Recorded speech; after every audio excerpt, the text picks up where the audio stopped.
Ana Luque tiene formación en plástica, estudió en la Escuela de Artes de la Universidad de Córdoba, luego en la Complutense de Madrid, pero eligió finalmente como lenguaje para decir cosas el textil, el arte textil. Lo elegí porque sentí que me podía expresar mucho mejor y más placenteramente, además a través del color. Y con el textil los colores se tocan, se va construyendo como una pared. Los colores tienen una importancia fundamental desde la historia y los comienzos del tapiz que es muy antigua. Primero empecé a través de lo artesanal, hacía telas para negocios de decoración en Buenos Aires, hice ropa, mientras seguía pintando y dibujando, hasta que uní estas dos corrientes de búsqueda expresiva y empecé a trasladar toda esta formación en plástica al textil. Con tapices horizontales, que son los tapices tradicionales y que permiten mucha más facilidad, facilitan el hacer telas.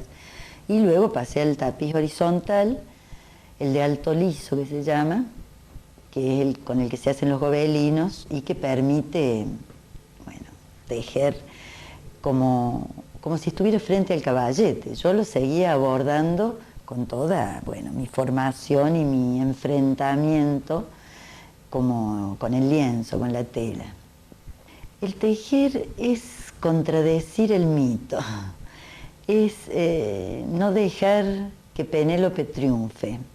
Las mujeres, y el mito lo cuenta, estábamos, eso es lo que hay que contradecir, destinadas a hacer cosas que se arrugaban, que se ensuciaban, que se comían, que durante la noche desaparecían y que había que volver a hacerlas.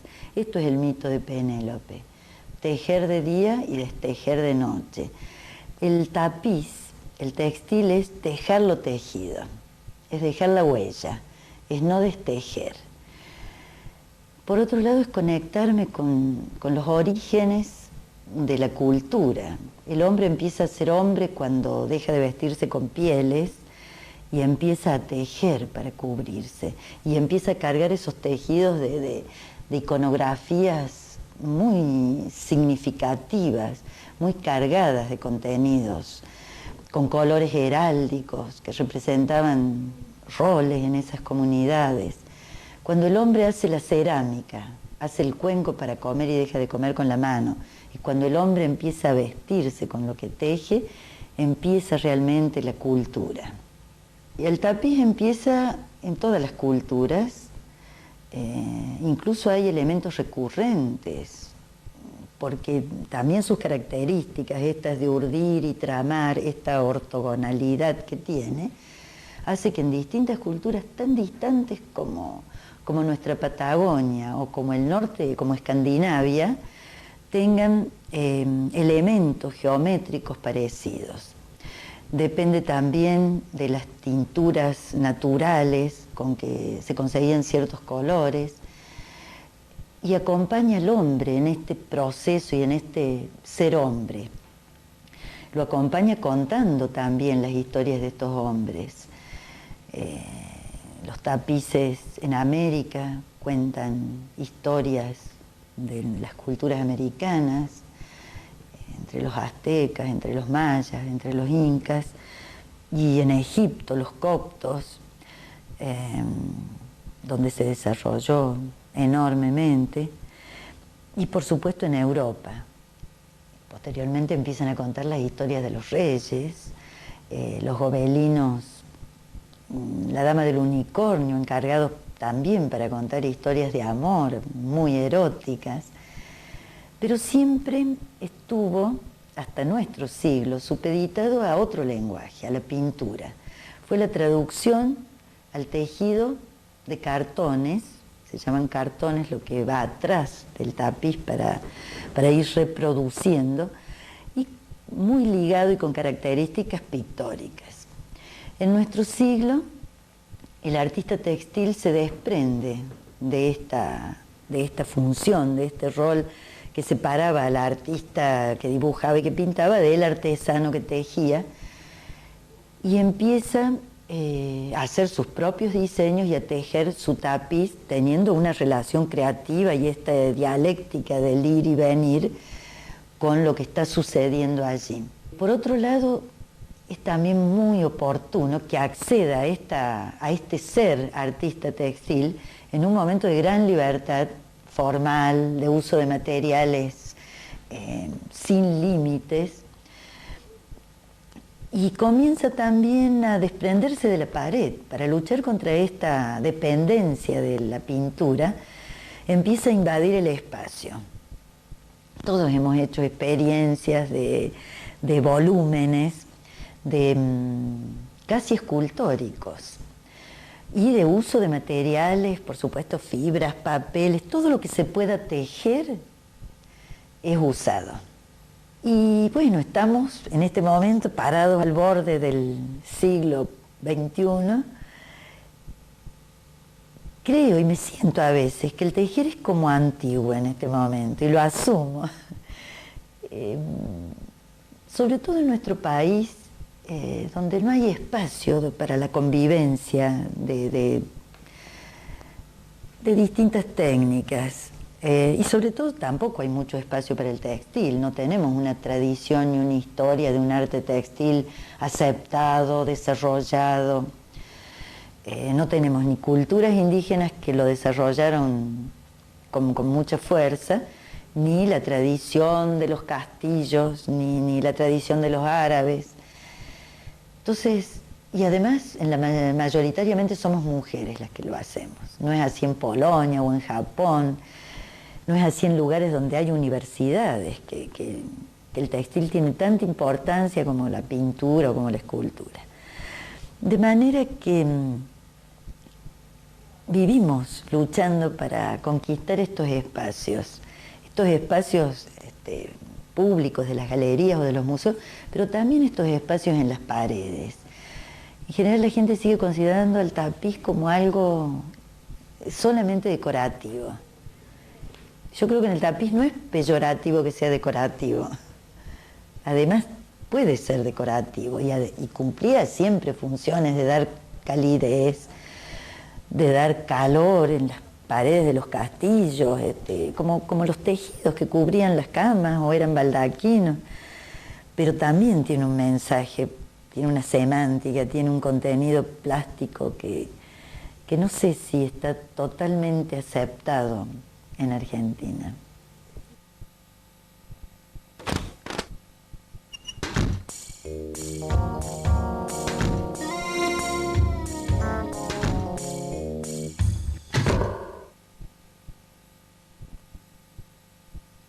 Ana se planta delante de la urdimbre de hilos verticales, detrás de la cual ha puesto un dibujo que le servirá de pretexto para inventar colores, y con una aguja, un trozo de madera o los dedos simplemente, inicia un vaivén de lanas de colores que van cerrando espacios para crear otros espacios. Por eso, no se puede afirmar rotundamente que Ana teje. Puede que esté pintando o tocando el arpa, que al final viene a ser lo mismo. El dibujo que está detrás de la urdimbre, que va desapareciendo a medida que Ana teje o toca, en realidad es la partitura. Yo creo que es un ritual. Los rituales pueden ir cambiando de manera, de apariencia, pero en el fondo el ser humano es ritual. Seguimos vistiéndonos para ciertas cosas, seguimos haciendo rituales de apareamiento. No somos distintos, afortunadamente, aunque nos hemos desprendido de la naturaleza, a los animales, a los maravillosos rituales que tienen los animales. Y yo creo que el tejer es un ritual. Yo lo vivo así. El tejer para mí lo vivo como una disciplina, porque exige tanto tiempo.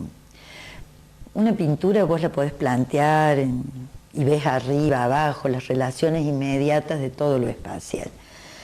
Un tapiz te va despertando la curiosidad, aunque tengas el boceto, el dibujo, y yo me despliego los colores, las lanas como si fuera la paleta, y me voy sorprendiendo porque tenés un color aquí, pero es como en la paleta, lo pones en la tela, en la urdimbre, junto a otro y ya han cambiado. Pero es tan lenta esa relación, es como una gestación, que tampoco sabes cómo es lo que tenés en el vientre, pero ya vas teniendo, primero la expectativa. No podés dominarlo hasta no verlo terminado, y cuando está terminado no podés cambiarlo. Tiene un ritmo muy lento y tenés que ir disfrutando cada tiempo, cada momento de esa totalidad, de esa Gestalt. Entonces hay que tener una disciplina porque hay que hacerlo además, tiene una laboriosidad que te exige como al bailarín hacer barra todos los días para después, bueno, saltar, volar. La propuesta es una idea generatriz, pero yo creo que con todas las obras. Hay este diálogo, entonces te va modificando tu propuesta, lo que va sucediendo allí, es un feedback permanente. Sí, siempre te sorprende, como los hijos.